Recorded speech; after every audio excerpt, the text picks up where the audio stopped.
BFM Business, Intégral Placement, idées de fonds. Oui, on vous apporte chaque jour des idées de fonds de gestion dans lesquelles investir avec Mathieu Caquino, analyste de fonds pour Morningstar. Bonjour Mathieu. Bonjour. Un de nos auditeurs, Marc, nous écrit sur notre site bfmbusiness.com et il nous demande pourquoi on parle tant des fonds de gestion value, de quoi il s'agit, et il nous demande aussi si c'est intéressant la gestion value. Oui, alors un petit rappel déjà en préambule, parmi les fonds d'action, on distingue souvent trois grands styles d'investissement. La première, donc, c'est la gestion dite value, il y a aussi la gestion dite croissance, et enfin le style mixte qui, lui, va associer de façon plus ou moins équilibrée croissance et value. Alors chaque style de gestion a une incidence directe sur les actions qu'on va trouver dans le portefeuille de son fonds. Pour les fonds de croissance, eh bien, ils vont investir dans des sociétés dont la croissance des bénéfices est supposée supérieure à la moyenne d'un secteur ou du marché. Quant aux fonds de value, eh bien, eux, ils investissent dans des valeurs bien que le gérant estime décotées, c'est-à-dire des sociétés dont le prix de l'action va être jugé inférieur à sa valeur intrinsèque ou inférieur au reste du marché. Alors vous allez nous dire si les particuliers ont intérêt à choisir ce mode de gestion, la gestion value que vous venez de nous décrire. Pour l'instant, on entend beaucoup dire du mal, ou en tout cas on entend beaucoup de critiques vis-à-vis de ce type de gestion. Qu'est-ce qui explique ces critiques ou ces doutes qu'on entend un peu partout ? En fait, ces différents styles de gestion, ils performent plus ou moins bien en fonction des conditions de marché. Et ça fonctionne souvent par cycle. C'est-à-dire que quand l'un marche, eh bien l'autre a tendance à moins bien marcher. Et depuis quelques années, c'est vrai que le style de gestion qu'on appelle value, eh bien, sous-performe en Europe. Par exemple, depuis le début de l'année, la moyenne de la catégorie Action Europe Value, elle est en hausse de presque 9%. C'est pas mal. Mais les fonds croissance, eux, ils progressent de plus de 11%. Et c'est un phénomène qui n'est pas nouveau, puisque si on regarde sur les 10 dernières années, l'écart est encore plus large. La gestion value en Europe, elle sous-performe d'à peu près 3% par an en moyenne les fonds croissance. En fait, les secteurs privilégiés par les gérants value, qui sont des secteurs plutôt décotés, plutôt peu chers, eh bien, ils ont traversé beaucoup de difficultés depuis la crise financière de 2008. Je pense notamment au secteur des valeurs financières, les banques, assurances, ou encore le secteur des services publics.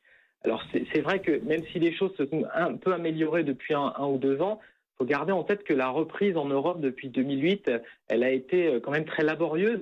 Et les marchés, eh bien, ils ont aussi privilégié les valeurs de croissance, ces valeurs exposées à l'international et donc moins sensibles à l'économie domestique européenne. Et alors aujourd'hui, pour 2018 d'ailleurs, Mathieu, est-ce que pour vous, chez Morningstar, c'est le moment de regarder à nouveau ces fonds value ?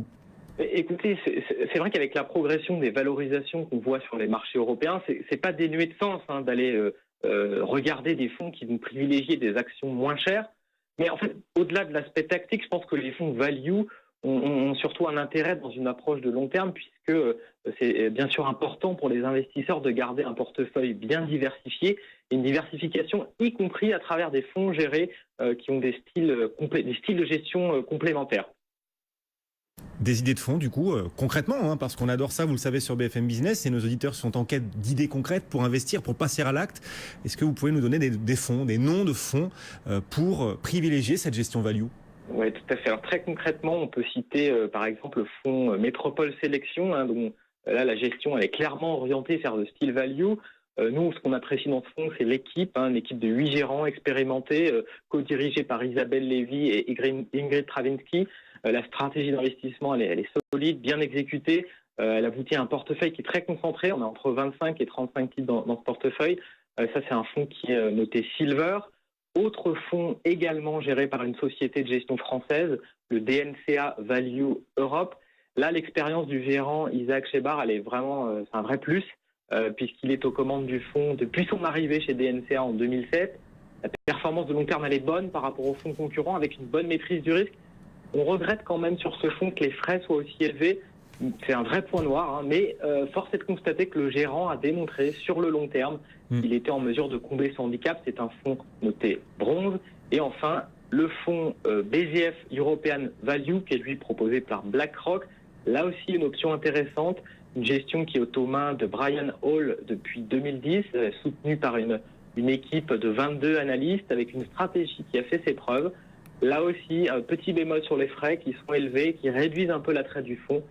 c'est un fonds qui est quand même noté bronze par notre équipe de recherche. Voilà, 3 fonds de gestion que vous proposez donc pour investir en bourse dans cette thématique-là des valeurs des côtés, le BGF European Value, le DNCA Value Europe et Métropole Sélection, bien sûr, Métropole, maison historique de cette gestion value en France. Merci beaucoup d'avoir été en direct avec nous. Mathieu.